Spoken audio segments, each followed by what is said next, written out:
Welcome to chemistry channel. मैं Kamlesh Kumar. Chapter 3 विद्युत रसायन में आगे की श्रृंखला में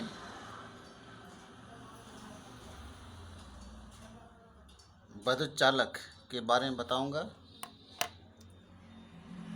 विद्युत चालक क्या है, इलेक्ट्रॉनिक चालक क्या है, आयनिक चालक क्या है, इन सब के बारे में आज इस वीडियो में डिस्कस करूंगा। लेकिन इससे पहले रिक्वेस्ट है कि आप इस चैनल को सब्सक्राइब, लाइक और शेयर अवश्य करें। तो देखिए, विद्युत चालक क्या है। विद्युत चालक कुछ पदार्थों में से विद्युत धारा प्रवाहित हो सकती है, जबकि कुछ में से नहीं। वे पदार्थ जिनमें से विद्युत धारा का प्रवाह हो जाता है विद्युत चालक या सुचालक कहलाते हैं। जैसे लोहा, चांदी, तांबा, अम्ल, क्षार व लवण का जलीय विलयन आदि, ये सभी क्या होते हैं? सुचालक होते हैं।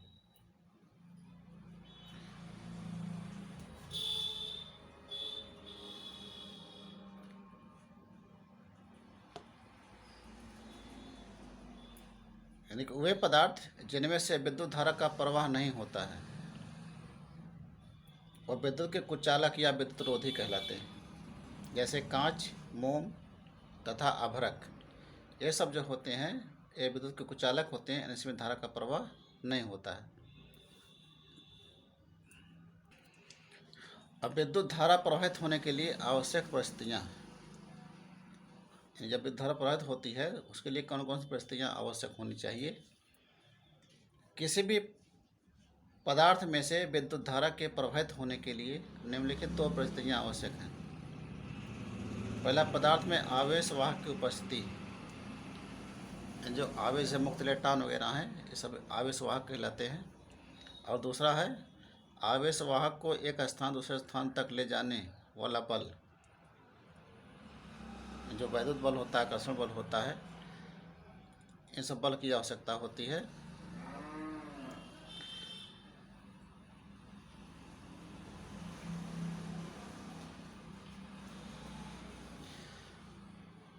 नेक्स्ट है आवेश वाहक के प्रकृति के आधार पर पदार्थों के प्रकार। यानी आवेश वाहक की प्रकृति के आधार पर पदार्थों को दो भागों में बांटा गया है। पहला, धात्विक चालक या ऐसे कहते हैं इलेक्ट्रॉनिक चालक। दूसरा, वैद्युत अपघटनी चालक या आयनिक चालक। धात्विक चालक या इलेक्ट्रॉनिक चालक वे पदार्थ जिनसे होकर विद्युत धारा बिना किसी रासायनिक परिवर्तन के प्रवाहित होती है, धात्विक या इलेक्ट्रॉनिक चालक कहलाते हैं। धातुएं तथा मिश्र धातुएं होती हैं जिसमें दो या दो से अधिक धातुएं आपस मिली होती हैं। तो धातुएं तथा मिश्र धातुएं धात्विक चालकों के उदाहरण हैं। इन चालकों में विद्युत धारा का प्रवाह इलेक्ट्रॉनों के द्वारा होता है। इस कारण इन्हें इलेक्ट्रॉनिक चालक भी कहा जाता है। जो धारा का प्रवाह होता है वो इलेक्ट्रॉनों के द्वारा होता है, इसलिए इसे इलेक्ट्रॉनिक चालक भी कहते हैं। ग्रेफाइट जैसा अधात्विक पदार्थ भी धात्विक चालकता व्यक्त करता है, क्योंकि इसमें चालकता गतिशील पाए इलेक्ट्रॉनों के कारण उत्पन्न होती है।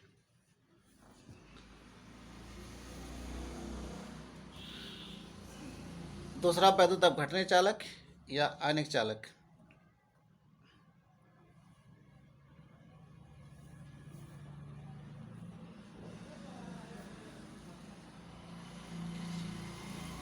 वे पदार्थ जिनमें विद्युत धारा का प्रवाह उनकी गलित अवस्था या उनके जलीय विलयन में रासायनिक वियोजन के फलस्वरूप प्राप्त आयनों के द्वारा होता है, वैद्युत अपघटनी चालक या वैद्युत अपघट्य कहलाते हैं।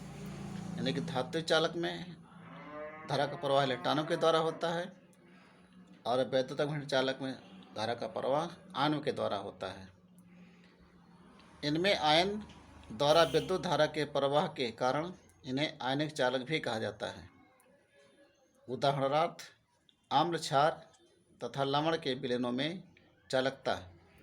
इसके विपरीत वे पदार्थ जो जलीय विलयन या गलित अवस्था में विद्युत चालकता प्रदर्शित नहीं करते हैं वैद्युत अपघट्य कहलाते हैं। जैसे ग्लूकोज है, शक्कर है आदि, ये सभी क्या होते हैं? वैद्युत अनपघट्य कहलाते हैं। जो चालकता प्रदर्शित नहीं करते हैं ये वैद्युत अनपघट्य होना चाहिए, अनपघट्य कहलाते हैं।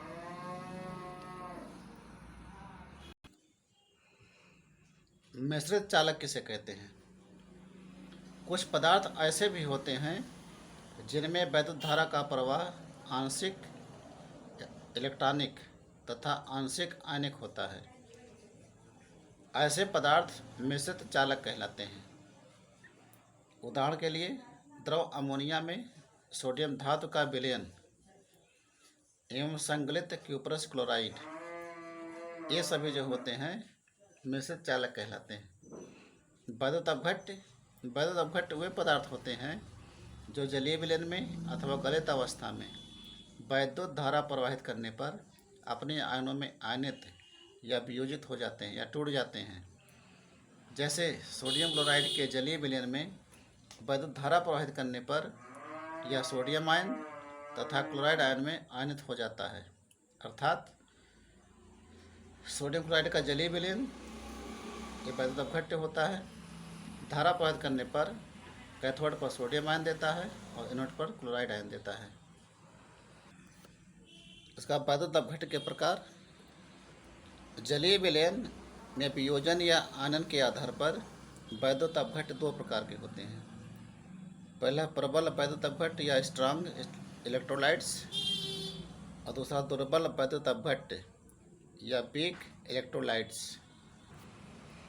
नंबर 1, प्रबल वैद्युत अपघट्य। वे वैद्युत अपघट्य जो जलीय विलयन में या अन्य ध्रुवीय विलायकों के साथ बने विलयन में लगभग पूर्णतः आयनित हो जाते हैं, प्रबल वैद्युत अपघट्य कहलाते हैं। जैसे sodium chloride, potassium chloride, hydrochloric अम्ल, सोडियम हाइड्रॉक्साइड, पोटेशियम हाइड्रॉक्साइड आदि का जलीय विलयन। दूसरा दुर्बल वैद्युत अपघट्य। वे वैद्युत अपघट्य जिनका जलीय विलयन में या ध्रुवीय विलायकों के साथ बने विलयन में बहुत कम आयनन होता है, यहाँ तक कि अत्यधिक तनुता पर भी पूर्णतः आयनन नहीं हो पाता है, दुर्बल वैद्युत अपघट्य कहलाते हैं। जैसे एस्टिक अम्ल, अमोनियम हाइड्रॉक्साइड, कार्बोनिक अम्ल, ऑर्थोबोरिक एसिड, हाइड्रोसायनिक एसिड आदि का जलीय विलयन, ये सभी दुर्बल वैद्युत अपघट्य कहलाते हैं। नेक्स्ट, धात्विक चालक तथा वैद्युत अपघटन चालक में अंतर। धात्विक चालक और एक तरफ वैद्युत अपघटन चालक। तो धात्विक चालकों में वैद्युत धारा का प्रवाह इलेक्ट्रॉनों के कारण होता है, जबकि वैद्युत अपघटन चालकों में विद्युत धारा का प्रवाह आयनों के द्वारा होता है। इलेक्ट्रॉनों के कारण होता है, यहाँ पर आयनों के कारण होता है।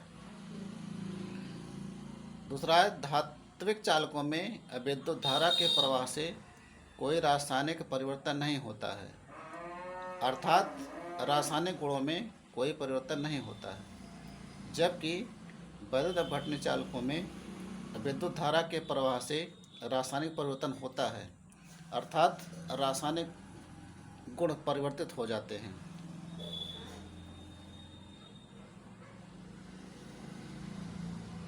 नंबर 3, धात्विक चालकों की चालकता केवल इलेक्ट्रॉनों के स्थानांतरण के कारण होती है, अतः इसमें पदार्थ का स्थानांतरण नहीं होता है। जबकि वैद्युत अपघटन चालकों की चालकता के लिए आयन उत्तरदायी होते हैं, अतः इसमें आयनों के रूप में पदार्थ का स्थानांतरण होता है। चौथा है, धात्विक चालकों की चालकता ताप वृद्धि के साथ घटती है और प्रतिरोध बढ़ता है, जबकि वैद्युत अपघटन चालकों की चालकता ताप वृद्धि के साथ बढ़ती है और प्रतिरोध घटता है। पांचवा पॉइंट है, इनकी यानी धात्विक चालक की चालकता सामान्यतः अधिक होती है, जबकि वैद्युत अपघटनीय चालक की चालकता सामान्यतः कम होती है।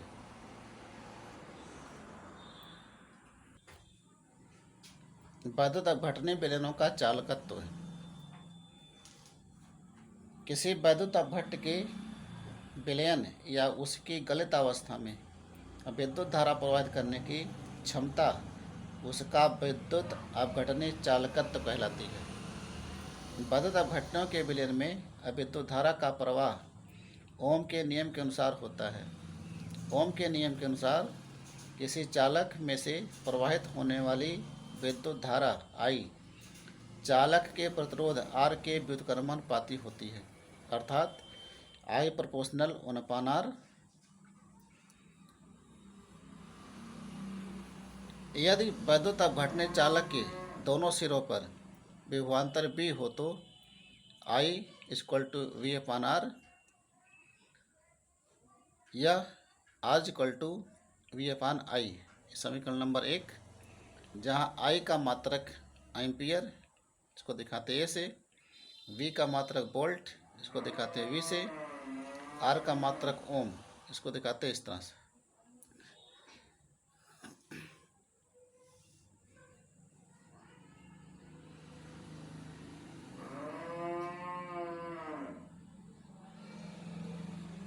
वैद्युत अपघटनों के विलयनों का चालकत्व उनके प्रतिरोध का व्युत्क्रम होता है।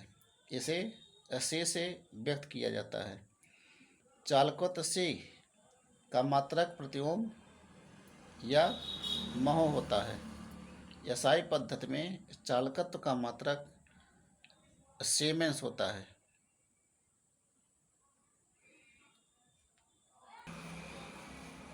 जिसे यश से व्यक्त किया जाता है। अतः वैद्युत अपघटनीय चालकत्व C बराबर 1/R, समीकरण नंबर 2, जहाँ R बराबर वैद्युत अपघटनीय प्रतिरोध। समीकरण 1 से R का मान समीकरण 2 में रखने पर, यानी यहाँ समीकरण 1 इधर 1 से R का मान समीकरण 2 में रखेंगे तो रखने पर हो जाएगा C बराबर 1/V/I। I को ऊपर ले जाएंगे तो यह C बराबर I/V। यदि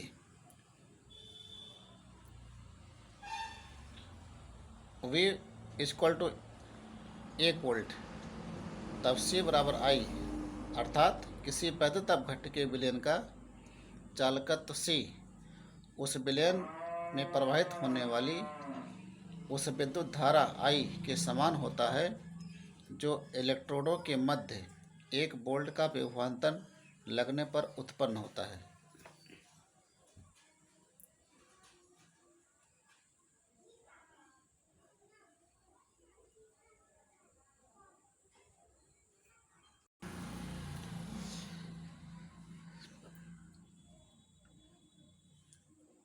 वैद्युत अपघटनीय विलयनों के चालकत्व में पहला यहाँ पर विशिष्ट प्रतिरोध या प्रतिरोधकता। जब किसी वैद्युत अपघट्य के जलीय विलयन में विद्युत धारा प्रवाहित की जाती है तब उसके प्रवाह में जो प्रतिरोध उत्पन्न होता है वह 2 इलेक्ट्रोडों के मध्य उपस्थित वैद्युत अपघट्य के कॉलम की लंबाई L के अनुक्रमानुपाती तथा उसके अनुप्रस्थ परिच्छेद के क्षेत्रफल A के व्युत्क्रमानुपाती होता है, अर्थात R प्रोपोर्शनल L तथा R प्रोपोर्शनल 1/A। अब यहाँ पर R दोनों कॉमन हो जाएगा तो यहाँ भाग दे देंगे तो हो जाएगा R प्रोपोर्शनल L/A, यानी जो इसमें जब इससे भाग करेंगे तो L ऊपर चला जाएगा तो R प्रोपोर्शनल L/A या R = रो L/A। ये समीकरण नंबर 1, या समीकरण नंबर होगा 1, जहाँ रो एक समानुपाती स्थिरांक है जिसे चालक का विशिष्ट प्रतिरोध या प्रतिरोधकता कहते हैं। P का मान चालक की प्रकृति पर निर्भर करता है। यदि लंबाई L बराबर 1 सेंटीमीटर तथा अनुप्रस्थ परिच्छेद का क्षेत्रफल A बराबर 1 वर्ग सेंटीमीटर हो तो R यानी प्रतिरोध इक्वल टू रो यानी चालक का विशिष्ट प्रतिरोध यानी R बराबर रो। अतः 1 सेंटीमीटर लंबाई L तथा 1 वर्ग सेंटीमीटर अनुप्रस्थ परिच्छेद के क्षेत्रफल A वाले चालक का ओम में प्रतिरोध उसका विशिष्ट प्रतिरोध या प्रतिरोधकता कहलाता है। दूसरा, विशिष्ट चालकत्व या चालकता। विद्युत अपघट्य के विलयन विद्युत का चालन करते हैं। विलयनों के विशिष्ट प्रतिरोध की अपेक्षा उनकी चालकता को मापा जाता है। अतः विशिष्ट प्रतिरोध के व्युत्क्रम को विशिष्ट चालकत्व या चालकता कहते हैं। इसे कप्पा द्वारा व्यक्त करते हैं। अतः चालकत्व C बराबर 1/R, जहाँ R प्रतिरोध है, या R बराबर 1/C, C चालकत्व है। चालकत्व विलयन में विद्युत प्रवाह की सरलता की माप होता है तथा विशिष्ट चालकत्व यानी कप्पा बराबर 1/रो, रो जो कि विशिष्ट प्रतिरोध होता है, या rho equal to 1/K। R तथा रो के मान समीकरण R equal to row L/A में रखने पर हो जाएगा 1/C बराबर 1/K इंटू L/A, या कप्पा बराबर C गुणे L/A।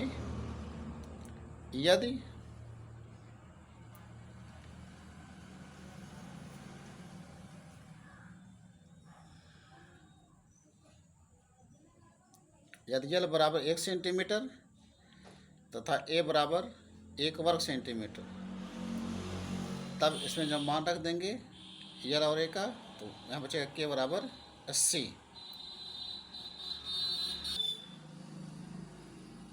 अतः ऐसे दो इलेक्ट्रोड जिनके अनुप्रस्थ परिच्छेद का क्षेत्रफल 1 वर्ग सेंटीमीटर हो तथा जो एक दूसरे से 1 सेंटीमीटर की दूरी पर स्थित हो, के बीच रखे वैद्युत अपघट्य के विलयन का चालकत्व उसका विशिष्ट चालकत्व कहलाती है। अर्थात किसी वैद्युत अपघट्य के 1 घन सेंटीमीटर विलयन का चालकत्व उसका विशिष्ट चालकत्व या चालकता कहलाती है। विशिष्ट चालकत्व की इकाई प्रति ओम प्रति सेंटीमीटर या महो प्रति सेंटीमीटर या सीमेंस प्रति सेंटीमीटर होती है, जबकि एसआई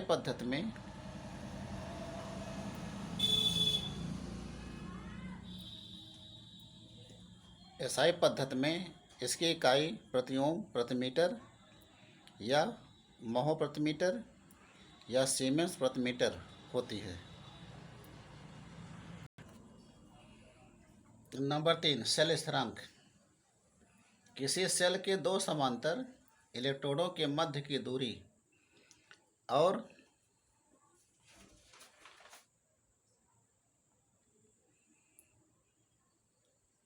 इलेक्ट्रोड के अनुप्रस्थ परिच्छेद के क्षेत्रफल का अनुपात सेल स्थिरांक कहलाता है। इसे G से व्यक्त करते हैं। अतः सेल स्थिरांक G बराबर L/A, जहाँ L दो समांतर इलेक्ट्रोडों के मध्य दूरी, A इलेक्ट्रोडों के अनुप्रस्थ परिच्छेद का क्षेत्रफल। सेल स्थिरांक G का मात्रक प्रति सेंटीमीटर या प्रति मीटर होता है। समीकरण कप्पा इक्वल टू C गुणे L/A में L/A का मान रखने पर, तो L का मान यहाँ हम मान लेते हैं कि L बराबर, चूँकि L बराबर 1 सेंटीमीटर तथा A बराबर 1 वर्ग सेंटीमीटर, तो दोनों को मान जब यहाँ रख देंगे L/A का, सॉरी यहाँ पर नहीं होगा ये L/A, यहाँ यल अपान ए का मान हम यहाँ रखेंगे जी, ये जी रखा जाएगा यानी जी स्टार। तो यल अपान ए का स्थान जब जी स्टार रख देंगे तो कप्पा बराबर हो जाएगा सी इंटू जी स्टार, अर्थात विशिष्ट चालकत्व बराबर चालकत्व गुणे शेल स्थिरांक या जे स्टार इक्वल टू के गुणे 1/c या जे स्टार बराबर के यानी कप्पा गुणे आर, चूँकि 1/c इक्वल टू आर होता है, यहाँ 1/c के स्थान पर आर ले सकते हैं, अर्थात शेल स्थिरांक जे स्टार बराबर विशिष्ट चालकत्व यानी के यानी कप्पा या इसको चालकता बोलते हैं गुणे आर यानी इसका प्रतिरोध। नंबर 4, विद्युत अपघटनों के लिए विलयनों की तुल्यांकी चालकता। विद्युत अपघट्य के विलयनों की चालकता या विशिष्ट चालकता विलयन में उपस्थित विद्युत अपघट्य की सांद्रता पर निर्भर करती है। सांद्रता के लिए तुल्यांक मात्रा को निश्चित आयतन में घोलकर प्रयुक्त किया जा सकता है। अतः 1 सेंटीमीटर दूरी एवं 1 वर्ग सेंटीमीटर अनुप्रस्थ परिच्छेद के क्षेत्रफल वाले 2 समांतर इलेक्ट्रोडों के बीच रखे विलयन में यदि 1 ग्राम तुल्यांक विद्युत अपघट्य घुला हो तो इस अवस्था में विलयन की चालकता उस विद्युत अपघट्य की तुल्यांकी चालकता कहलाती है। इसे एंट्रॉपी EQ से प्रदर्शित करते हैं। नेक्स्ट हेडिंग है विद्युत अपघटनों की तुल्यांकी चालकता तथा विशिष्ट चालकता में संबंध। यदि 1 सेंटीमीटर दूरी पर रखे 2 समांतर इलेक्ट्रोडों के मध्य 1 घन सेंटीमीटर विलयन रखा है और उसमें 1 ग्राम तुल्यांक विद्युत अपघट्य का विलय है, तो इस दशा में उसकी चालकता तुल्यांकी चालकता या विशिष्ट चालकत्व के समान होगी, क्योंकि इलेक्ट्रोडों के अनुप्रस्थ परिच्छेद का क्षेत्रफल भी 1 वर्ग सेंटीमीटर होगा। माना कि 1 सेंटीमीटर दूरी पर रखे 2 समांतर इलेक्ट्रोडों के बीच रखे किसी विद्युत अपघट्य के विलयन को 10 घन सेंटीमीटर तक तनु किया जाता है यानी कि डाइल्यूट किया जाता है, तब उसके विलयन के 10 घन होंगे जिनमें प्रत्येक का किनारा 1 सेंटीमीटर होगा। प्रत्येक घन का चालकत्व विशिष्ट चालकत्व यानी कप्पा होगी तथा कुल विलयन की चालकता 10 कप्पा होगी जो तुल्यांकी चालकता के तुल्य है। अतः इस विलयन की तुल्यांकी चालकता बराबर 10 गुणे विशिष्ट चालकत्व होगी। अतः किसी विद्युत अपघट्य के विलयन की तुल्यांकी चालकता का मान उसके विशिष्ट चालकत्व तथा 1 ग्राम तुल्यांक विलयन के घन सेंटीमीटर में आयतन के गुणनफल के बराबर होता है, अर्थात तुल्यांकी चालकता एंट्रॉपी EQ बराबर विशिष्ट चालकत्व गुणे 1 ग्राम तुल्यांक वाले विलयन का घन सेंटीमीटर में आयतन। इसको ले सकते हैं एंट्रॉपी EQ बराबर कप्पा गुणे V से समीकरण नंबर 1। यदि विलयन की सांद्रता C ग्राम तुल्यांक प्रति लीटर नॉर्मलता में हो तो V equal to 1000/c, C के स्थान पर हम n का प्रयोग कर सकते हैं यानी कि V बराबर 1000/n, जहाँ n विद्युत अपघट्य के विलयन की सांद्रता नॉर्मलता में है। यहाँ पर समीकरण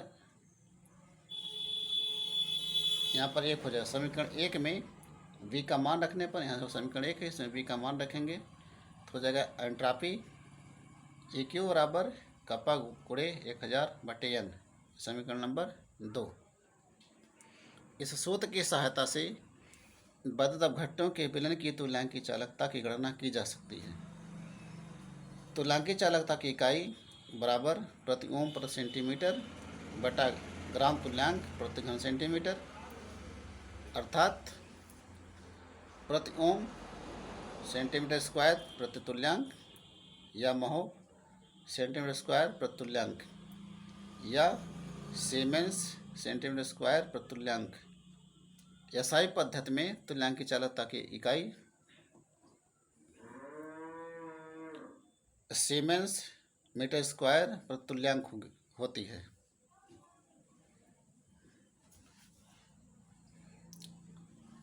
नेक्स्ट हेडिंग है वैद्युत अपघटनों के विलीनों की मोलर यानी आणविक चालकता या मोलर चालकत्व।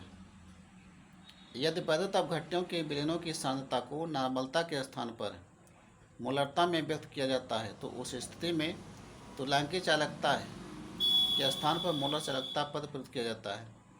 अतः 1 सेंटीमीटर दूरी एवं 1 वर्ग सेंटीमीटर अनुप्रस्थ परिच्छेद के क्षेत्रफल वाले दो समानांतर इलेक्ट्रोडों के बीच रखे विलयन में यदि 1 ग्राम मोल वैद्युत अपघट्य घुला हो तो इस अवस्था में उसकी चालकता उस वैद्युत अपघट्य की मोलर चालकता कहलाती है। मोलर चालकता को एंट्रॉपी नियम से व्यक्त करते हैं। उपर्युक्त के आधार पर यह भी विशिष्ट चालकत्व से निम्नलिखित प्रकार संबंधित है। किसी वैद्युत अपघट्य के विलयन की मोलर चालकता का मान उसके विशिष्ट चालकत्व तथा 1 ग्राम मोल विलयन के घन सेंटीमीटर में आयतन के गुणनफल के बराबर होता है। अर्थात एंट्रॉपी एम बराबर विशिष्ट चालकत्व गुणे 1 ग्राम मोल वैद्युत अपघट्य रखने वाले विलयन का घन सेंटीमीटर में आयतन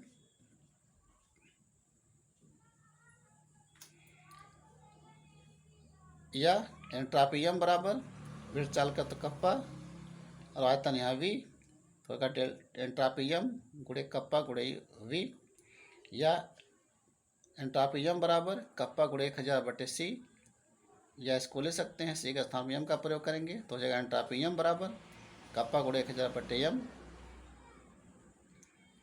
जहाँ विलयन की सांद्रता सी को मोलरता में व्यक्त किया जाता है तो सी के स्थान पर हम यहाँ एम का प्रयोग करते हैं। तो एम क्या है? वैद्युत अपघट्य के विलयन की मोलरता है। मोलरता चालकता का मात्रक प्रति ओम सेंटीमीटर स्क्वायर प्रति मोल या महो सेंटीमीटर स्क्वायर प्रति मोल या सीमेंस सेंटीमीटर स्क्वायर प्रति मोल होता है। एसआई पद्धति में यह मात्रक सीमेंस मीटर स्क्वायर प्रति मोल होता है। इसके बाद चालकत्व का मापन। किसी विलयन का विशिष्ट चालकत्व या चालकता विलयन का प्रतिरोध ज्ञात करके मापा जा सकता है।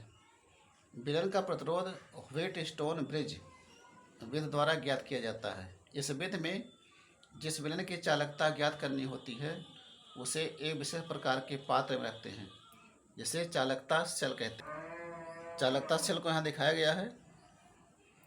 ये पात्र है। इस पात्र में 2 कांच की नलियाँ लगी हुई हैं।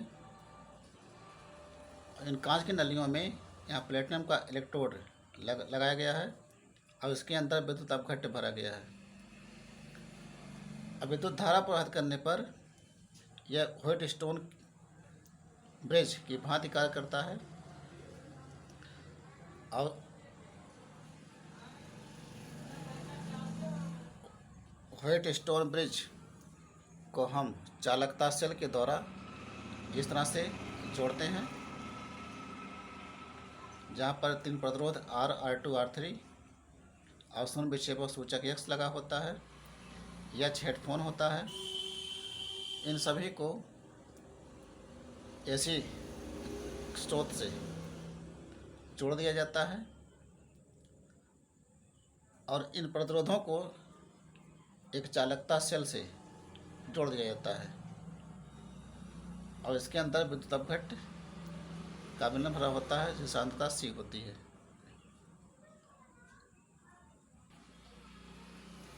चालकता सेल पायरेक्स या क्वार्ट्ज कांच का पात्र होता है। इसमें प्लेटिनम की प्लेट इलेक्ट्रोड का कार्य करती है। इस प्लेटिनम की प्लेट पर सूक्ष्म विभाजित प्लेटिनम ब्लैक की परत चढ़ी रहती है। दोनों प्लेटिनम की प्लेटें कांच की नलियों में फ्यूज किए प्लेटिनम के तार से वेल्ड की हुई रहती हैं यानी कि जोड़े रहती हैं। इन कांच की नलियों में कुछ पारा भी भरा होता है ताकि इन प्लेटिनम इलेक्ट्रोडों का परिपथ में विद्युत संपर्क स्थापित किया जा सके। ये प्लेटें सेल के एवोनाइड खोल में मजबूती से जकड़ी रहती हैं, जिससे प्रयोग की अवधि में इलेक्ट्रोडों के बीच की दूरी स्थिर रहे। चालकता मापन के लिए विभिन्न प्रकार के चालकता सेल कार्य में लाए जाते हैं। नेक्स्ट है वैद्युत अपघट्यों के विलयन की चालकता को प्रभावित करने वाले कारक। जैसे वैद्युत अपघट्य की विद्युत चालकता का मान निम्नलिखित कारकों पर निर्भर करता है। पहला, अंतः आयनिक आकर्षण बल पर। दूसरा, आयनों का विलयीकरण पर। आयन जब विद्युत अपघट्य के आयन होते हैं वो किस प्रकार से अन्योन्य क्रिया करते हैं और वो किस प्रकार से आकर्षण बलों द्वारा बंधे होते हैं, यानी कि आयनों के विलयीकरण पर। तीसरा, विलय की श्यानता पर।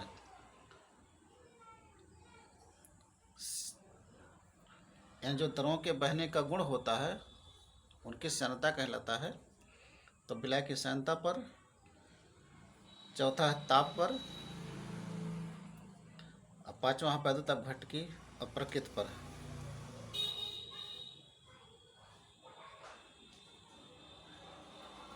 ये सभी कारक जो होते हैं वो वैद्युत अपघट्यों के विलयन की चालकता को प्रभावित करते हैं।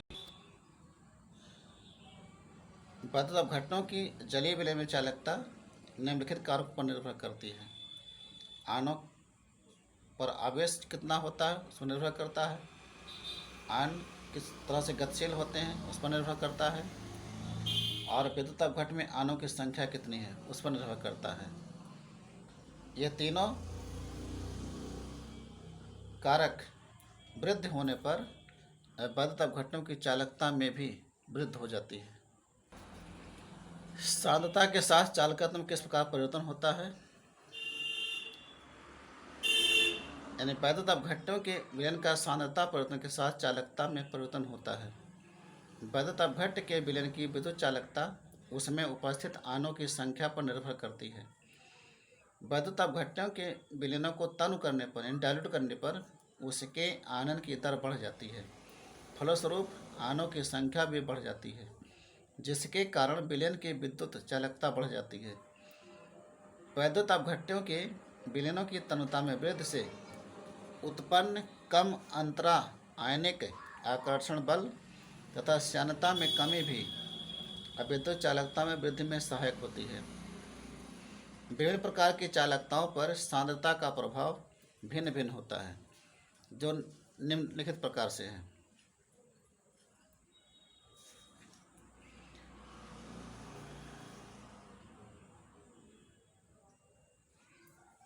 पहला, विशिष्ट चालकत्व पर सांद्रता का प्रभाव। वैद्युत अपघट्यों के विलयनों की सांद्रता घटाने पर या तनुता बढ़ाने पर उनके विशिष्ट चालकत्व का मान घटता है, क्योंकि तनुता बढ़ाने पर विलयन के प्रति इकाई आयतन में आयनों की संख्या घट जाती है। यद्यपि वैद्युत अपघट्य के विलयन की तनुता बढ़ाने पर आयनों की संख्या तो उसके आयन में वृद्धि के कारण बढ़ती है, परंतु आयनों की संख्या में वृद्धि विलयन के आयतन में हुई वृद्धि की अपेक्षाकृत काफ़ी कम होती है। इस कारण विलयन के प्रति इकाई आयतन में आयनों की संख्या कम हो जाती है। चूँकि विशिष्ट चालकत्व 1 घन सेंटीमीटर विलयन की चालकता है, अतः तनुता बढ़ाने पर वैद्युत अपघट्यों के विलयनों का विशिष्ट चालकत्व घट जाता है।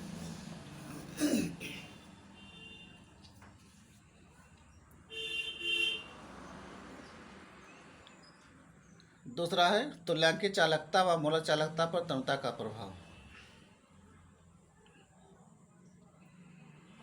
वैद्युत अपघट्यों के विलयनों की तनुता बढ़ाने पर या सांद्रता घटाने पर उनके तुल्यांकी चालकता व मोलर चालकता का मान बढ़ता है, क्योंकि तनुता बढ़ाने पर विशिष्ट चालकत्व का मान घटता है, परंतु 1 ग्राम तुल्यांक या 1 ग्राम अणु वैद्युत अपघट्य रखने वाले विलयनों का भी आयतन बढ़ता है।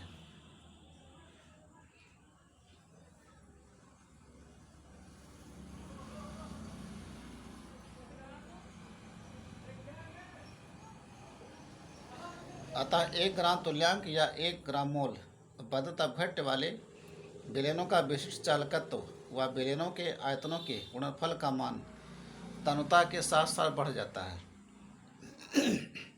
फलस्वरूप तुल्यांकीय चालकता व मोलर चालकता के मान तनुता बढ़ाने पर बढ़ते हैं। इस तनुता वृद्धि के साथ साथ विलयन में आणुओं की संख्या तब तक बढ़ती है जब तक कि वह पूर्ण रूप से आयनित ना हो जाए।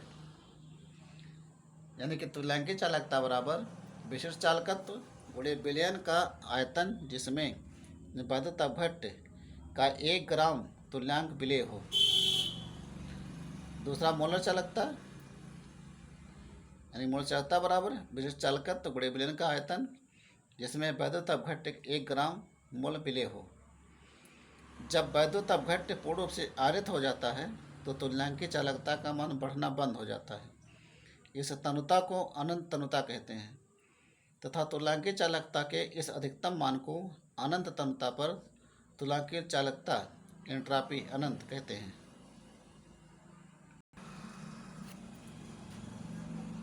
यहाँ सांद्रता के साथ चालकत्व में परिवर्तन निम्नलिखित प्रकार से होता है। पहला, प्रबल वैद्युत अपघट्य के चालकत्व पर सांद्रता का प्रभाव। प्रबल वैद्युत अपघट्य सभी सांद्रताओं पर लगभग पूर्ण रूप से आयनित रहते हैं, अतः सांद्रता में वृद्धि या कमी करने पर आयनों की संख्या में विशेष परिवर्तन नहीं होता है, परंतु तनुता से अंतर आयनिक आकर्षण में अल्प वृद्धि या कमी परिलक्षित होती है, जिसके कारण मोलर चालकता में भी अल्प वृद्धि या कमी परिलक्षित होती है। अतः किसी प्रबल वैद्युत अपघट्य की मोलर चालकता सांद्रण के साथ निम्न प्रकार संबंधित होती है। एंट्रॉपी m बराबर एंट्रॉपी अनंत m माइनस a√c, जहाँ एंट्रॉपी m बराबर सांद्रण c पर विलयन की मोलर चालकता। एंट्रॉपी अनंत m बराबर अनंत तनुता पर विलयन की मोलर चालकता। ये स्थिरांक है। और c यहाँ सांद्रता। उपर्युक्त समीकरण डेबाय हकल आनसागर समीकरण कहलाती है। और नंबर 2 है दुर्बल वैद्युत अपघट्य के चालकत्व पर सांद्रण का प्रभाव। दुर्बल वैद्युत अपघट्य विलयन में बहुत कम आयनित होते हैं, अतः इनके द्वारा उत्पन्न आयनों की संख्या समान सांद्रता वाले प्रबल वैद्युत अपघट्य के विलयन में उपस्थित आयनों की संख्या की अपेक्षा बहुत कम होगी, अतः इनकी मोलर चालकता भी प्रबल वैद्युत अपघट्य की अपेक्षा काफ़ी कम होती है। दुर्बल वैद्युत अपघट्य के विलयन की सांद्रता कम करने पर आयनन की मात्रा में वृद्धि होने के कारण आयनों की संख्या पहले मंद गति से तत्पश्चात तीव्र गति से बढ़ जाती है, अतः मोलर चालकता भी पहले मंद गति से तथा फिर तीव्र गति से बढ़ जाती है। अतः यहाँ मोलर चालकता सांद्रता के साथ रैखिक रूप से परिवर्तित नहीं होती है। बस आज यहाँ तक। आशा वीडियो पसंद आया होगा।